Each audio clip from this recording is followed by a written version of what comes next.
management and previously general manager for 3 branches. James currently holds a bachelor degree in statistics from the University of Western Ontario. Our next panelist, my apologies, is Stéphane Desgenais, Regional Manager Canada, Domtar.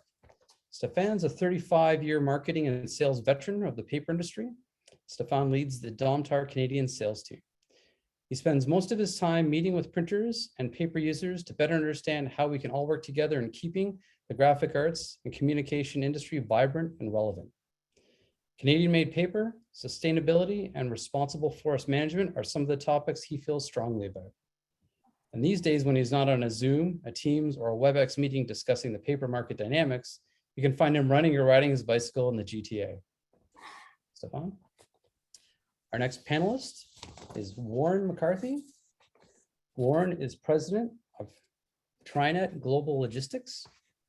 Warren joined Trinet in 2001 and became president and CEO in 2008.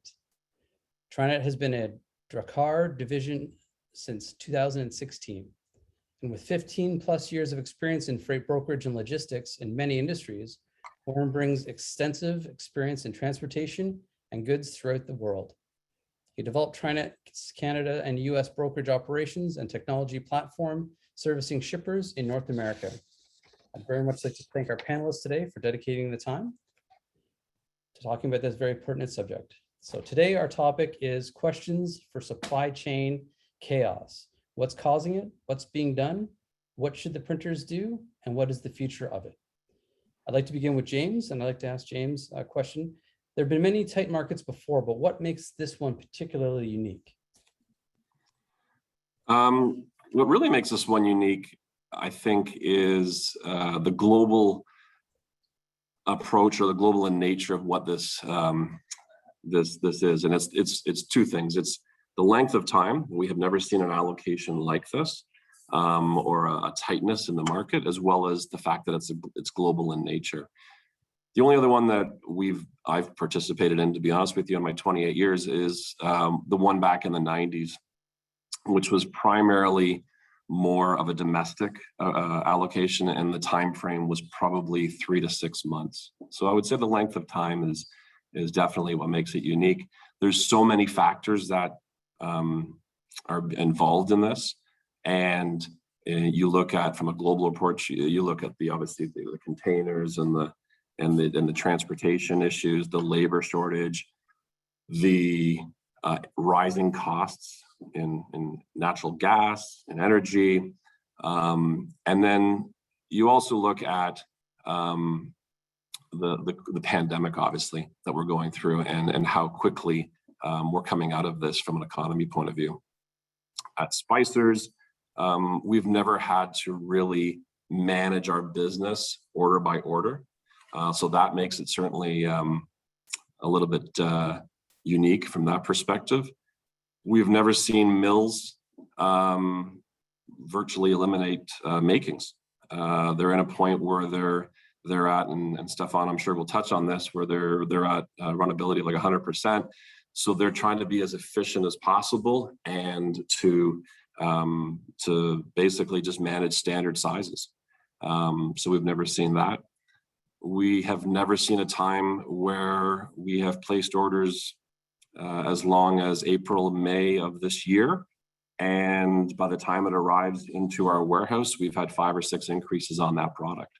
And we've had costs added on for freight, for container costs and shipping costs. So it's really a very unique situation where it's a take it or leave it type of thing. And there's only so much supply, and there's obviously more demand, and it's going back to, this is just continuing to be a very long process. So and then during what a typical allocation is, the mills would come to you and say, okay, you know, you've in the period of 11, 12 months, you've spent, or you bought from us 1,000 tons, we'll use that as a number, and we're going to give you 70% of those tons. So we would have 700 tons available to us.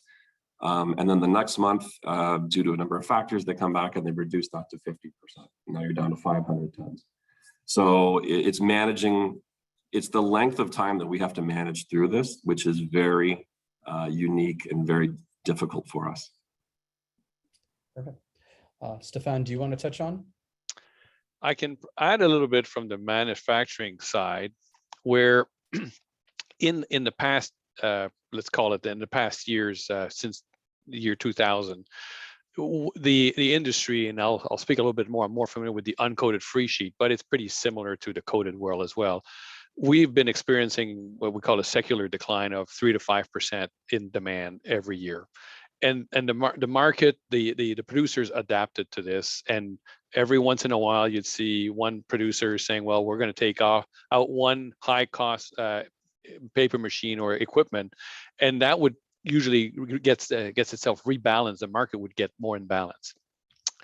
And in the past, it was always high cost machines that would be taken out, and then things would get readjusted. Last couple of years, what we've seen is because you have to think of a paper producer maybe more of a fiber company more than a paper company. So the paper producers produce fiber, and then they can use their fiber in different categories. So white paper is one category, pulp is another one, and packaging is another one, where the packaging world is very attractive right now. So the paper mills I had this bit of a blueprint saying, well, over the next few years, as demand reaches this new low or this new low, we're going to convert a paper machine or a mill to produce other products using our fibers. Maybe getting out of the graphics paper and getting into pulp or into packaging. Think about the what we call the Amazon effect. There's not one day we don't get a box at our door from Amazon. So that's being delivered, causing a bunch of pain for. We'll see. Warren will tell us about this on the freight side, but it's actually this equipment is being planned to be repurposed.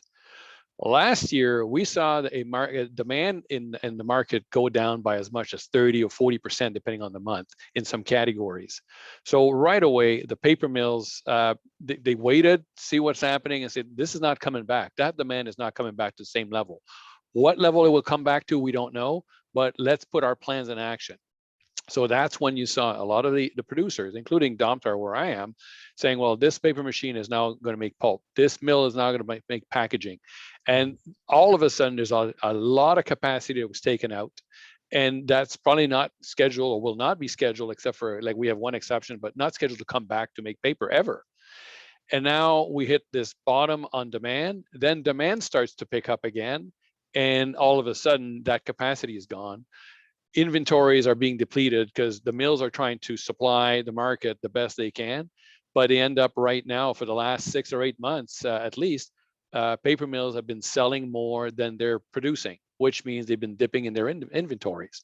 So now we're starting to get into a situation where James is mentioning we have some delays and some, depending on how you're managing your allocation world, and we could talk about allocation a little later on, how you're managing your customers and their demands, then you're starting to have a lot of stress on the system. So that's what's unique. And as much as we talk about everyone talks about a perfect storm, I saw an analyst recently that was saying, like, what we're seeing in the paper world was predictable because there was a lot of capacity that was going to be taken out and moved to other categories. And they were saying it's more comparable to climate change. Climate change, you don't know when it's going to happen, but it's going to happen. You don't know what the magnitude of it will be, but it's going to be large. We're not sure exactly when it's going to end or if it will end.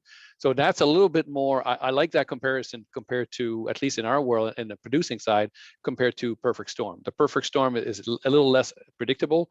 The climate change is a bit more predictable in terms of how it's happening. So it's here for a while, and we have to learn how to manage this. And that's what we're going to go through on this call. Yeah, you're exactly right, Stefan. We saw this years ahead of this actual global pandemic happening with the repurposing of mills, not just in North America, but in Europe and Scandinavia, and switching production focus. And then this, like you said, just sort of was a domino effect when everything, the crunch happened. Warren, would you like to speak at all in terms of the logistics that is also impacting this change? Sure. I think I guess to James's point, this is what's very unique about this situation is that it's funny when you read local newspapers, let's say Transportation Topics or American Transport or Logistics, they don't just talk about regions or areas or the US or Canada. Every sentence starts with global. This is not something affecting just Canada or just Europe.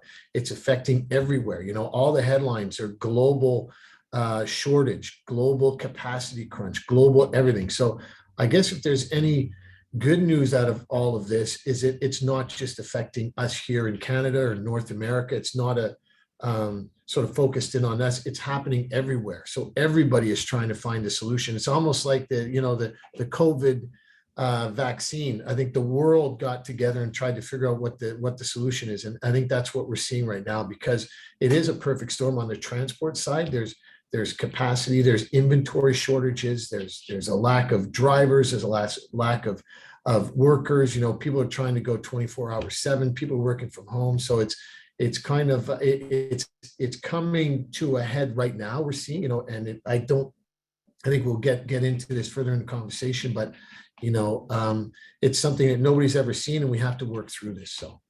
Mhm. Exactly. I think it's almost been exacerbated too by a bit of the just-in-times manufacturing model that a lot of people have been following, where they haven't been keeping a lot of inventory on hand, just kind of almost spoiled to the fact that it would always be there when they needed it. And then all of a sudden now it's just not available, or it can't get to them in time. Perfect. I'd like to actually begin maybe with Stefan on this one.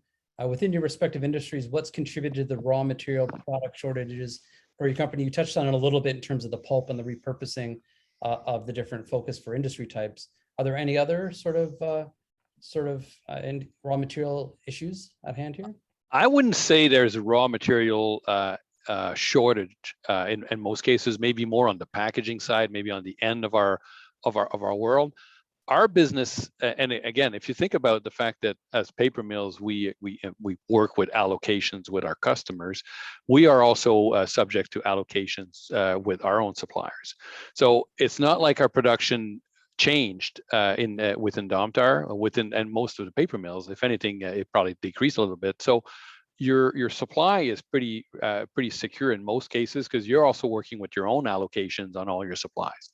Obviously, packaging is something that we probably have to work on a little bit more lead times. Freight, there's been a large and freight is a big component of what our promise of service is, because I always tell people, if we can produce the paper on time, but if we can't deliver it on time, then that's not much use to the customer. So we had to make sure we have the freight component taken care of. In terms of fiber, you'll probably have cost increases coming from the fiber side, from the chemicals, because you think about it, in 2020 we haven't seen a lot of price increases. Everybody had more costs in their business because of COVID, but everyone looked at it, and we all look at each other, I'm sure, saying, like, we can't put a price increase right now, we're going to kill everyone. Well, now there's a little bit of catching up that's happening, and there's a little bit of catching up because everyone had more costs, and then on top of it, you got a supply and demand crunch that's happening, so that's driving some prices up also on the some of the raw materials. So that's probably where you see it. But in terms of I think supply issues on the raw material is not something that we're seeing as much in that than probably what's being experienced downstream with people having new demands on their business.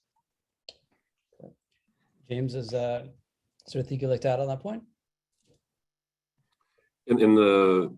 Our objective in this whole thing is to preserve the print demand in this marketplace. And the last thing we want to do is scare away people from printing or take away that. And we really actually think that's what everyone's kind of mandate should be. We do want Canada to be represented well. As this has become a global supply chain issue, we want to make sure that from a supplier point of view that we are representing Canada well, and that the mills recognize how important Canada is. When you look at the touch points from Canada into the US, whether you're in Vancouver, Toronto, Montreal, we certainly want to make sure that Canada's represented well. And then we want to advocate pretty strongly on behalf of all our customers. And we're doing that right now with all our mills and our suppliers. And then the last thing, I mean, from a priority point of view, we're investing pretty freely in any inventory we can possibly get a hold of right now. It actually might not be the inventory people want, but it is inventory, and it is print on a substrate, and we're offering many different solutions from that perspective. As for where our costs are escalating, it's really passed along from the suppliers that we're having, and the increased costs they're experiencing, whether that be in the freight, whether that be in the energy and the labor costs. It's just really managing through what is given to us. I think the one statement I would make to people, and I've said this to many customers, is that we really have no say in the cost that we're buying paper at today and buying product at today, and we really have no say in how much we get. So it's just we're just trying to manage it as best as we can based upon past history of what people have bought from us, and working with them from project to project over the upcoming projects, and trying our best to give them a solution where we can. I appreciate that. My next question would be for Warren, actually. So what are transportation companies doing to minimize the impact with their customers, and how are you working with your customer to kind of suggest how to mitigate some of the delays and or unforeseen costs that may happen? Sure. So I would say on the transportation side, like the asset-based companies, what we're seeing a lot of, and we saw it about 8 years ago as well, but now it's in a more drastic situation, is they're actually trimming their customers. So they're deciding which customers, because they don't have capacity. And so they have to pick and choose today who they're going to do business with. So that's having an impact, especially on the small to mid-sized shippers. It's almost like if you're in front of a bear, and if you're not making enough noise, well, you're not going to get noticed. So the transport, the asset-based side is they're trimming down, they're focusing on good freight, what they call good freight, profitable freight. And it doesn't matter to them if they drop the other people, because it's not profitable. It doesn't fit into their scheme of things. And I think there's a huge, in the industry overall, a huge investment in technology. With the shortage of people, obviously with the visibility that's needed over the whole supply chain, technology is one of the fastest. I think logistics and transport is where technology is growing the fastest. We were in a dinosaur age probably about 10 years ago. And now I think half of Silicon Valley is investing in logistics and transportation, some type of software or visibility or supply chain PO management. So those are the two biggest areas that I see that logistics companies and transport companies are trying to manage this or mitigate the risk. And I think much to James's point and Stefan's point is rate increases are coming. Transport companies were hesitant to do it because, during the pandemic, but we're starting to see it overall. Inflation is already going up like 4.5%, I think, already. And so they're going to start. A lot of times it's us against them, the carriers versus the non-asset base or the customers. And the pendulum has swung pretty much towards the carrier side. You're looking at the ocean carriers, you went from $5,000 for a container to $30,000 to a container. So they're making money. They're catching up to what they didn't make. They felt was their fair share the last 10 years. So they're strategically bringing in the money-making freight and getting rid of the freight that isn't profitable for them. One thing I could probably add to that, Warren, is something we've seen from our transportation group when I talk to the folks at our mills, where they're telling us that sometimes drivers walk into the room where they can pick their loads, and the drivers from the common carriers we work with will say, "I'm not going there. This guy, I'm waiting 3 hours. I'm going to this place." So the least desirable delivery points are being slowly impacted. And then, in terms of how that's impacted, I always compare it saying COVID lowered the water level in many cases, and some of the rocks that were just below the surface are now sticking out. Yeah.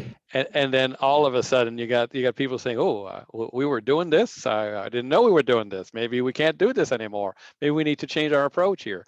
So the ones that are sometimes we're just on the edge of being the good places to go, or the good customers, are the ones that are slowly being identified and saying, well, let's figure out a way to handle this guy, because he's probably adding too much cost into our system. So that's something we're seeing right now from the carriers. Imagine, and that's Domtar, right? A heavy volume shipper. But there is things that shippers can do, smaller volume shippers can do to work through this. But I guess we'll touch on that later on. So. Yeah, it's interesting too, Warren.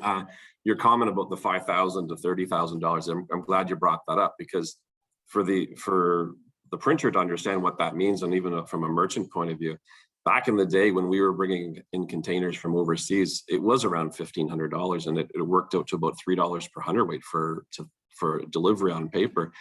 You're right; it's averaging out now at $8,000, $10,000, $12,000. $12,000 to a container of paper is $27 per hundredweight. So you think of how much paper's gone up, and you think about, wow, that's a additional cost right onto the bottom line. And those are the things that we can't predict as well. And I know we have situations where we had to bring product over from Asia. We just absolutely had to do it. And we paid $26,000 to bring that container over. The freight more than the actual cost of the product. And there's some side effects from this. We're seeing the imports, usually when the market gets tight, the imports will play a role, and they're going to fill some of the I guess the tons that can't be filled by the North American producers. Right now, the imports are not coming in at the same level. Year to date, in copy paper imports from into Canada, we're about 15,000 tons less. It's about 30% less than 2019. So that's all sorts of new people are coming knocking on our door saying, you got to help me because my other supplier can't help me. So that's added demand into our world, because if you're selling copy paper and all of a sudden you got a $50 box of copy paper, you have to add you're at $27, so you have to add $13 to that box of paper. Then the importers are saying, well, we're out, we're not going to import it for a while. And that's what creates right now that added demand on or surge on the demand. And there's additional demand, not additional capacity or production to cover it. So that the import has a role into this, and right now the imports role is not being filled, and we're all feeling it. And just to add to that, whether we're going to touch on it in a bit, is that's causing a huge shift in where people source their product from. So what you talked about it, Stephen, before about, the just in time, and people used to hold inventory. Well, there's a huge shift coming back where people do want to hold their own inventory. Warehousing space is going at a premium now, where you could get free warehousing space 5 years ago. Now you can't find it because everybody is stocking up. So it's a huge shift to what even what was happening 3 years ago. Oh, that's great. In fact, this sort of leads into a question from one of our attendees, is asking, how do you offset this increased container pricing? Do you hedge, or do you respond somewhat immediately with price changes to your end users and your customers? Do you put in like an additional, I guess, service charge or some sort of pass along charge to kind of hedge it, or are you immediately passing along the increase directly? We have to, for the merchant point of view, we have to immediately pass along the charge. We work off such fine margins as a distributor that and these are astronomical increases in cost. And I completely appreciate it. I think we've had I know I just got one 2 hours ago for another one for coded for 8% for November 20th, but I think we've got at least 6 or 7 of them that are just coming through. And as I said earlier, that the dynamics are just so unique in the fact that we've placed orders in April and we haven't received them yet. And there's been 6 increases through there. There's been additional costs. We just can't bear it. And really the market, the irony in the situation between the supply and the demand, the issue is there are people out there that are prepared to pay for it. So it's like, if we don't pass it along, someone will take it. And if we don't take it, someone else will take it. So we just have to pass it along right away. Absolutely. The amount of questions is fantastic from the attendees here as well. I'm going to actually jump into another question that we have here in terms of what a printer should do. So as your customers, James, and what should a printer do today to soften the minimize the impact? Is there any relief around it? Are they how can they kind of secure allocations and sort of secure a certain time? I know it's hard to almost secure a price point at this point, because like you said, it's coming in, you've ordered it, it's gone up 3 times before you receive it, and then you have to pass that along to the customer. Is there any advice you give a printer today? The number one advice I would give a printer today, and I've said this to a number of people, is get in front of this. Get in front of this with your customer. Get right to the end to your customer and explain to them the dynamics and what's going on. And you need to discuss very proactively and realistically what you can do and what you can't do. And try to prioritize projects. Get in front of them and say, if you've got 10 projects that you're working on through to next July, September, whatever that time frame is, let's make sure we prioritize 4 or 5 that absolutely have to be done the way you want it to be done if we can. And then the others, you got to be really open to and flexible to possibly substitutions on product. I can tell you today, we are taking, people are asking for 80-pound coated and we're going to 70-pound uncoated. People are asking for 10-point, we're offering 12-point. 1 side, 2 side. We're subbing products left, right, and center. And at the end of the day, the message that you want to put on that print and that paper or that substrate, it still gets out. It's just not the substrate you might be looking for. So get in front of it. I really do believe that, and I would encourage any printer or print rep, the first person to get in front of this and build a rapport with your customer and understand the dynamics and work with them by project. I really do believe that you'll come out of this probably in a better relationship and a better strengthening the position in that account. I'd also would encourage people not to, well, put in price escalators into your contracts.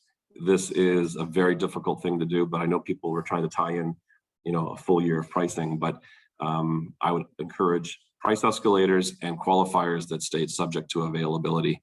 I can tell you we have instances where people were kind of humming and hawing over some product on a Thursday, they went back on a Monday and it wasn't there. I think if you get in front of it with your customer, get their buy-in that, hey, we're open to substitutions, we're open to, you making decisions for us.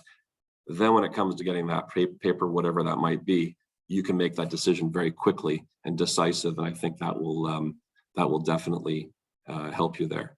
I can also tell you, I know a couple maybe be a little bit strategic. You can work with regional print partners. I mean, I know people are better at printing on certain products like plastics. You have some printers that are very good in the city that are doing that. You've got other printers that are very good with digital or whatever it might be.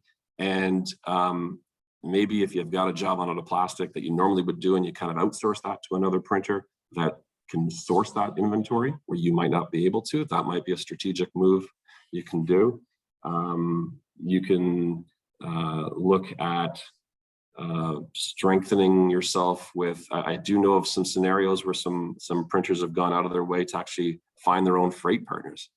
And they're bringing product over by them, like through themselves, FOB over in Europe into Canada, and they're taking control of that because they do have relationships with their customers who might be aligned with a stronger freight partner. So there's many ways to kind of go at this. You've got to be creative, and but 100% get in front of this and communicate this with your customer. Mm-hmm. I've even, sorry, to that point, James, I've heard of a couple of commercial printers that are almost talking about trying to form a co-op to buy themselves, to get it in themselves, to kind of get around some of the delays and things like that. Yeah. Well, that's actually quite interesting, that statement, because that's very true. And one of the challenges the mills have today is their inventories have dropped so drastically that, to Stefan's point, that, okay, we'd like to place 15,000 pounds of this product, but we have to then get another 25,000 pounds or 30,000 pounds to fill that truck. Well, guess what? There's no inventory to fill that truck with. So now we've got to wait till we can find other product, or we got to bring in product we really don't want to get that truck moving. And that's where the delays come as well. Oh, yes. Good point. Didn't think of that. Even one thing I would add on our side, we've been looking at this essentially since September, October of last year, because that's when things started to percolate up a little bit more, especially on we saw it on more on the copy paper side as business were restarted, as some of the schools were restarted, and the one word we told everyone we've been saying is forecast. Make sure you look ahead. What's coming? Avoid surprises. If you're able to forecast, that's important. So if you have, for example, if you're in the print business and you have a customer that has a trade show or a launch every year in a certain month, go to them and ahead of time and start working with them to make sure that there's no last minute orders coming in, because that's the one thing that is really throwing everyone upside down, because people will say, well, I used to have this and now you can't help me. Well, it has to be prepared a little bit more. So I think that's part of when James says get in front of it. That's important to have those conversations with your clients to make sure we do this and make sure you add some predictability and forecasting element. Another thing and it's so counterintuitive to the sales world. So if you have some new business coming to you, inspect it, figure out why it's coming to you. Is this coming to you because you're just an awesome salesperson and this is the business that you're rewarded for? Or is this coming to you because they can't get it anywhere else, and so might as well call this guy, he's been after us for 5 years? And that's something that it's an ego booster, or I guess it's an ego crusher when you realize it, but it's also you realize, because you get this and you say, wow, I got this, finally got the sale. It could be the biggest trap you can get yourself into, because that can jeopardize the rest of your business because you're trying to please someone here. So one funny statement I've done with a customer or someone who was calling us to get some products, I said, like, don't change your buying behaviors. Stick with your suppliers right now, and don't try to go and say, I'll be bigger with this guy or with this guy. This is not the right time to do this. The right time right now is to secure your supply and make sure you work with your current suppliers and make sure you have a good understanding of what will come to you. I tell everyone, and we talk a lot about allocation. Allocation, it rewards loyalty. So if you've built business, and I'll throw it back to Warren, we see it with our carriers. We ship rail across the country. We have allocations on rail. And even if we wanted tomorrow morning to ship 5 times the volume, they'd say that you can't. This is your volume. But if you've built your relationship over time, you'll get the good service. It's the new stuff that's very difficult to service right now. And just to add quickly, Stephen, to that, and there's a lot to cover today. Stay in front of it is what we tell our customers too. To Stefan's point, where if you know a trade show's coming, it doesn't work like you call the carrier or your logistics provider the day before. Hey, we have this pickup to go down to California to the book show. That doesn't happen anymore. The more visibility you can give your logistics partner on your shipping, the better we're able to prepare for it and make sure there is capacity. And the other thing is, build that relationship, because you want to be a player, and you want to be a loyal player. And to James's point, like co-ops, if you can, there's a lot of technology out there, not to plug anybody, but there is technology out there that can consolidate these shipments and make a small group a bigger player in the industry to mitigate a lot of these risks and time delays. So I read somewhere a couple of months ago, one analyst was saying, COVID was an event, but the recovery is a process. And it was fairly it was painful, but fairly easy to slam on the brakes in March 2020 to say we stop everything because we have to. But restarting the engine, the machine everywhere globally, that is going to take a while, because you can't just get everything restarted at the same pace. And also purchasing behaviors from all the consumers have changed. They moved a lot from services to goods, and then now all of a sudden we have a lot of goods to move that were probably dollars that were going to services before. So that has a huge impact on Warren's business, because there's a lot more freight to carry. But so that's why it's I like the fact that it's that statement of it was an event, but the process of restarting will take a while. Great points. I have a question actually to lead with Warren, but then I can open it up as well to anyone. I have a question from one of our attendees here. I'm actually going to coordinate two of the questions together. So saying containers are taking 4 to 6 weeks to get unloaded and delivered. Do you think you'll see an improvement soon? I know I've seen, especially in San Francisco, where they've now gone 24/7 to try to get rid of the backlog as well. And I know in some Canadian ports, there's been some unloading issues and things like that. And how long do you see this disruption happening? And is there a light at the end of the tunnel? Depends how long your tunnel is. There's definitely, I can tell you, yeah, the US actually mandated the port in Long Beach 24/7. We started seeing rates come down a little bit and the delays getting a bit better for about a week. And then I think there's 70 ships back in the port. So right now is not a good time to expect this to get better. You have all the holiday shopping, all that stuff. First of all, the Black Friday, everything is stuck somewhere right now. All that I would say, if there's any light, it's going to be after Chinese New Year. The Chinese New Year will help things sort of catch up, and we'll see how well they're doing. But the other problem is capacity. Like there's not enough chassis to handle all this stuff. There's not enough people to get these things unloaded. So what we're seeing here is we're taking a look probably second to third quarter 2022, where you're going to start seeing some relief, in the major ports. So it's probably not what they want to hear, but that's what we're seeing, and again, the increases haven't hit the market yet. It hasn't hit consumer goods or anything. So I think you'll be able to buy a lot of Halloween products on sale because it's not going to get there by Halloween. So you'll be able to buy that in the aftermarket, but no, it's we think Q2, Q3 next year. Steve, I saw a question coming through. I just want to maybe I'll do a little bit of a plug on this, but James mentioned it a little bit also. We're worried, everyone in this business, that this is going to be, we call it demand destruction. This is going to destroy some of the demand, and a lot of people will be affected by this. And so that's something that we're all trying to manage the best we can, because it's a long-term business. We all want to be in there. The plug I'll do is that I mentioned earlier, Domtar converted some equipment to pulp and packaging, but something that I had never seen. I've been in this business for over 35 years.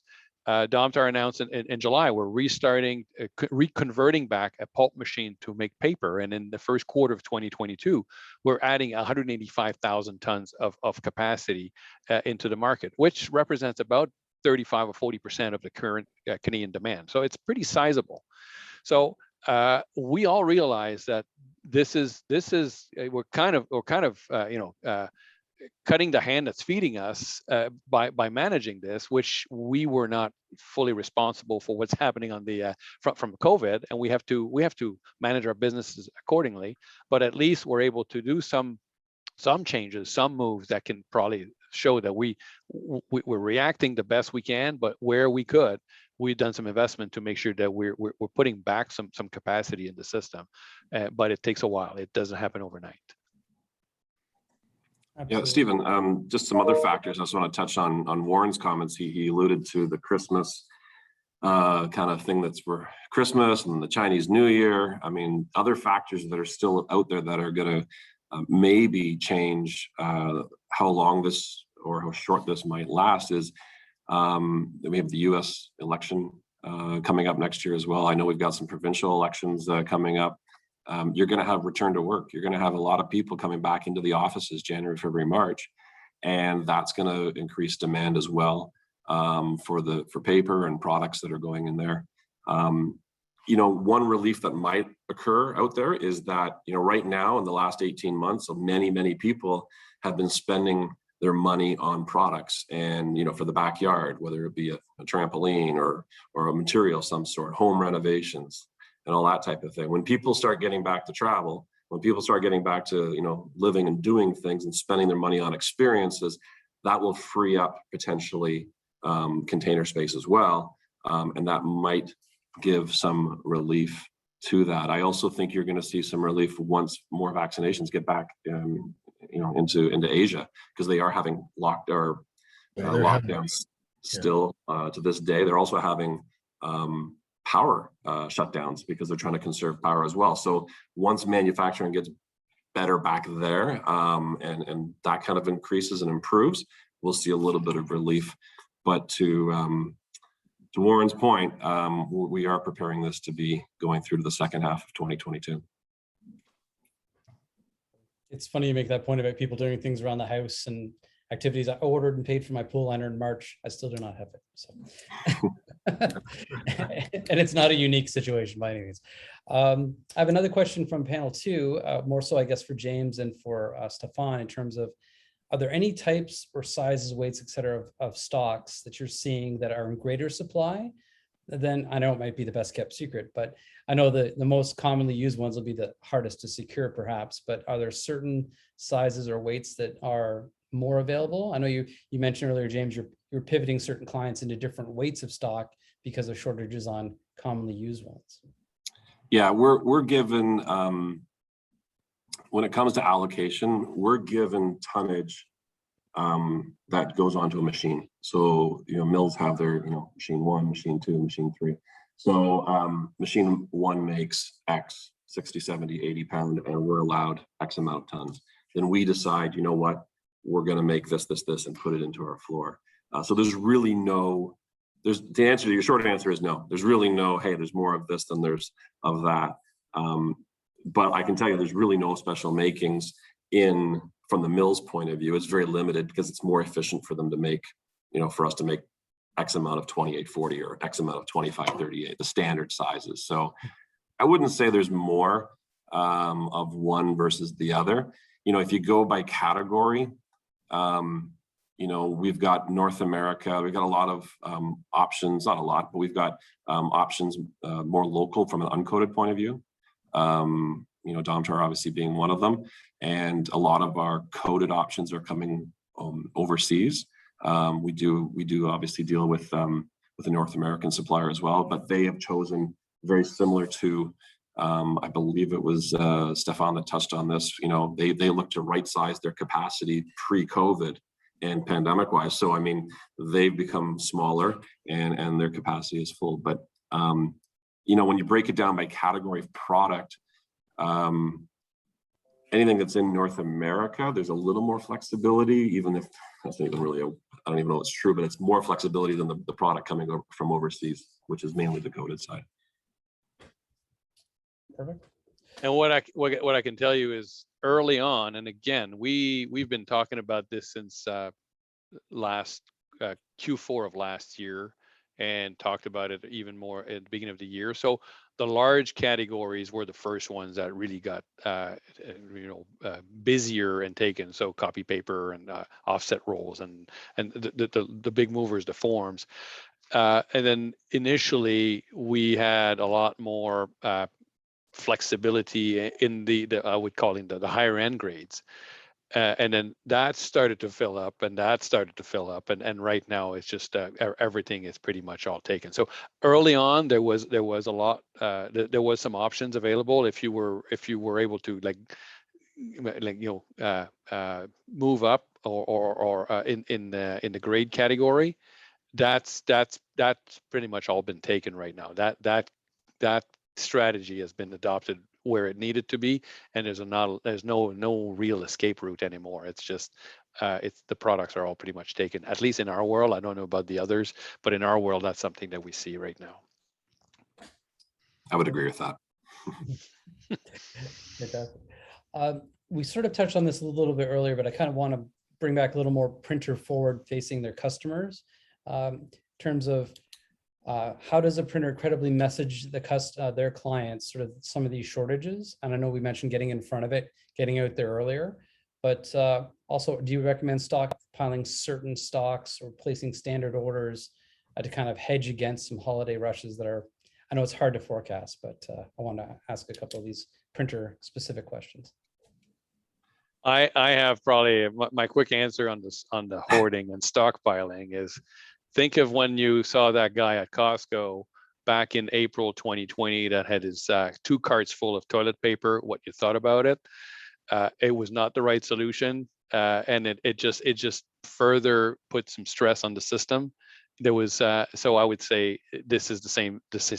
So if you don't need it now, I would say take what you need, and this will help the system do better and recover a lot faster than if there's hoarding. So to me, unfortunately, that's human nature. We see it, we take it.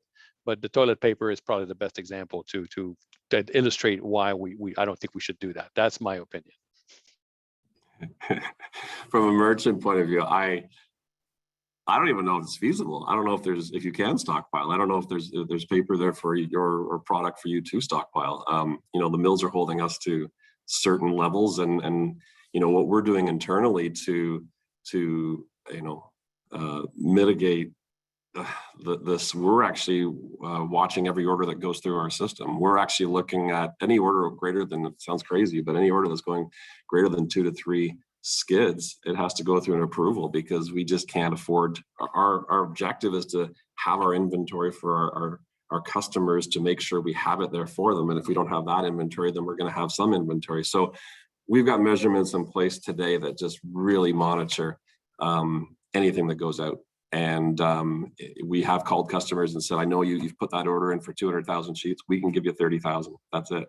We know we've got orders in the pipeline that we have to protect our customers for that. So I don't know if it's even possible to stockpile, to be honest with you. Yeah, what sometimes printers might not appreciate is, James, you're getting allocation from the mills, and then you're giving your customers, the printers, allocation, but they're not understanding the supply point is being choked for you as well. So, right. Yeah. I have a question here. I'll open this up to everybody here. Some auxiliary product shortages. So in addition, I know we talked a lot about paper in this panel discussion so far, but in terms of chemicals, fibers, glues, adhesives, I know UV coating solutions were at a premium for a little while. Are there any other ones that you've heard of that are at a critical point right now? Not necessarily critical, I don't want to sound too alarmist, but maybe that you've seen go through ebbs and flows of availabilities? I know, Stefan, you'd mentioned earlier chemicals per se, but that would be more in the mill process, perhaps. It would be more so, I guess, with like UV coating or finalized products. But because of the high demand on so many goods right now, there is nobody really thinks about corn as being a big portion of the paper making process, but it's part of the paper making process. So corn is being requested for other categories where there's probably more being used for food, but there's also a portion of corn that goes into paper making. So there's stress on all products. But again, if it's how to manage that whole procurement chain and how to make it work. I'm not on the procurement side of what happens at Domtar. We hear about some stresses, mostly about cost increases because of stresses, but not necessarily of shortages in our world. But I am sure that there are some categories where we will see some shortages. James, were there anything kind of consumable more so from the printer side that you noticed? Yeah, I really don't. I would say more of the manufacturers are of the product would have more of an input on that. We're really just more the middleman of stocking the product and selling it. And yes, to answer your question, I've heard almost everything is impacted depending on what it is. But from a particular point of view, I can't really say this or that type of thing. I know I've heard from the energy, obviously the latest one I just heard was the natural gas impact that's happening over in Europe, where natural gas costs are going through the roof. And that's having a direct impact on the mills to their bottom line, and then they're passing that along immediately. But from a product point of view, it's difficult to pinpoint. Warren, I saw today on an RBC report showing that they say 50% of the containers going back to Asia are empty from the Port of Vancouver. So what kind of effect does that have on the whole supply chain? Does that contribute to high rates because you don't really have, it's probably just the carriers taking their boxes back. They're not getting paid for that. Mm-hmm. Well, what's happening in that case is because the delays are so long, that they're not waiting to get these containers filled. They're just bringing them back because there's so much product waiting for them to load in China. So they're almost covering their costs on the round trip. The $30,000 that'll pay for it to go back. But I don't think that's a major cause. There was always empty containers going back to China. Okay. It's more the bottleneck inbound that's hurting us right now. And that actually leads me to my next question for Warren, from one of our attendees. We keep hearing that the number of truck drivers available across North America is a huge issue. And I heard recently in the US, they're expediting the training and certification of truck drivers. And recent retirements are making it worse. Is this a new issue, or is this something that's been ongoing for a while? It's been an aging workforce. Have you noticed that, or is it just sort of something new? Actually, we're members of the TIA, so Transportation's Intermediaries Association, and they have been talking about this for 10 years. And our partner company, Drakkar, obviously, they recruit drivers. So they manage fleets. And the shortage, everybody knew it was coming for the last 10 years. And what's going to amplify that too is it seems ironic, but they've just opened the borders to the US. But you have to be vaccinated, fully vaccinated. Well, something like 60% of cross-border drivers are vaccinated. So that means 40% of drivers may not be able to cross the border. So, there's another issue on top of the issue. I mean, there's definitely a shortage, and you're seeing that in the consolidation in the industry. Companies are being bought out, and not because they're bad companies, just because they can't find drivers. A lot of the drivers are coming from overseas right now. There's a huge, whether it's in India, Dubai, even in France, a lot of the recruitment is being done overseas because there's not enough drivers here, and it's going to get worse. I think the prediction was something like 250,000, a shortage of 250,000 drivers by mid 2022. And not only that, there's no equipment. So even if you have the drivers today, you can't buy equipment. There's 9 to 10 months waiting to get a brand new van. Wow. Yeah. Do you see anything coming in the future, Warren, that's going to kind of assist with this? I know you mentioned like new Canadians or new North Americans coming in and being certified fast track. Do you see anything in terms of engaging like more of a youthful employment group for this, in terms of to get it sort of, or automation? Automation would be more of a longer term. Yeah. Right. Yeah. I think you're seeing a lot of autonomous trucks. You see the electric trucks, they're really testing with that. But I guess what they are trying to attract the younger crowd. I think with the hours, I think with the pay raises that are going on, I think that was a big issue about 2 years ago, but they've really increased the rates for drivers, and drivers can actually make a very good living.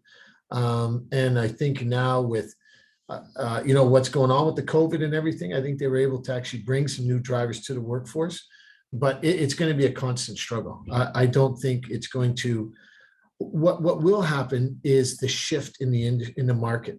I think the long hauls, because of the B2C, I think what you're going to see is a lot of long hauls, and then sort of the local, almost an Uber-esque type of, B2C, the local deliveries.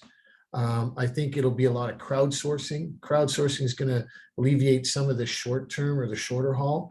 And I think that's probably one of the big strategies that people are looking at to get away from this driver shortage. But short term, we don't see anything, and technology, obviously. I mean, to keep track and to get the drivers home at night, and that's why these shorter long hauls will do a lot to get the drivers home, because now everybody wants to be home, Friday night for the weekend. So.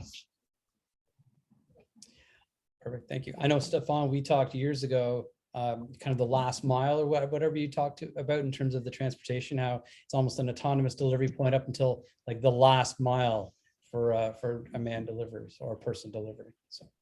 Mm-hmm. Drones, I don't know when they come in, but they're looking at that too. Yeah, I appreciate all the attendees' questions. My goodness, I think I've done about probably 12 or 15 of these to date. I've never had this level of response. It just shows how key this is and how much this industry values our panelists' insight. I really do appreciate it. I want to kind of do one that's more of a holistic overview in terms of supply chain management in all three of the panelists' different industry segmentations. Includes a lot of human resources. Have you found it difficult to hold on to staff or to recruit new people in supply chain management? But also, have you been looking at more automation and or AI in terms of really making it the most efficient process possible too, but also with human override and intervention? I'll start with James, if you don't mind. Short answer, yes. We are struggling trying to find people to hire. There's no doubt there's a shortage of definitely in the warehouse and the drivers in that side of things for sure. We have a number of practices in place. We actually have a referral program. I'm not sure if that would others can kind of copy that, but we do have someone in our company, if they were to refer an individual into our company, and then they go through the interview process, and we hire them, and they stay on for a certain period of time. We give them a bonus for that. We're trying to go that route. We've tried agencies, and that's obviously a little more costly, but we are definitely the cost of hiring someone is definitely increasing, and we are struggling through that. As for the AI side of things, don't quote me on this. I think we've got, I don't even know, 17,000 SKUs of products in our in the Toronto facility, from picking a tiny little thing to a skid and a roll of web. So it's very difficult to automate that. This is a very hands-on, laborist approach to the job. So it's very difficult. We do have programs, we do have automations to help us for the logistics of it, to ensure that we're delivering in the most effective fashion. But from a picking point of view, it's difficult from there. Stefan, do you want to weigh in on that? I'll start with AI. I know that's probably one thing that we've been ahead of for many years in manufacturing, because you need to. So that's the part where actually, if you walk through one of our mills, you won't see a lot of people. There's a lot of robots that are operating it. But in terms of employment and labor, what I can tell you in my world, I don't have to hire anybody, except maybe I'll need to hire someone to start my car in the morning. But the job that are posted at Domtar, they stay posted for a lot longer right now. So I can see that it takes longer to fill jobs right now.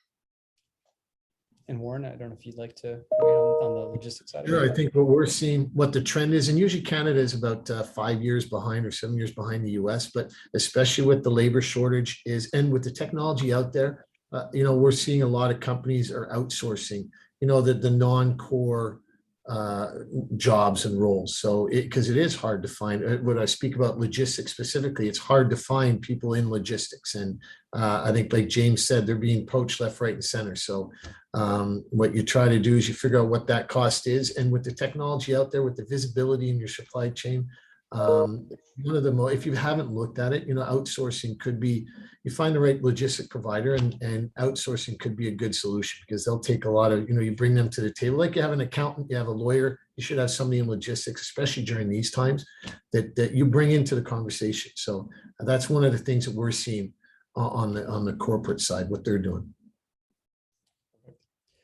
I would like to assure all of our attendees as well too, that these questions that we did not have time to answer today, we will keep them on hand. We will do our best to have them answered post-event, and we'll find a way of making those available, whether it's on the DI website or whatever means possible. But at this point, I would very much like to thank our panel today. I'd like to ask Paul McCarthy just to start the PowerPoint with the sponsors logos, if we may.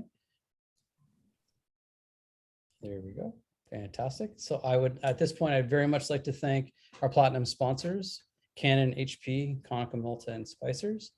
I would also very much like to thank our gold sponsors, which is Adobe, Fujifilm, Graphics Canada, and Heidelberg. And of course, the silver sponsor, Sydney Stone.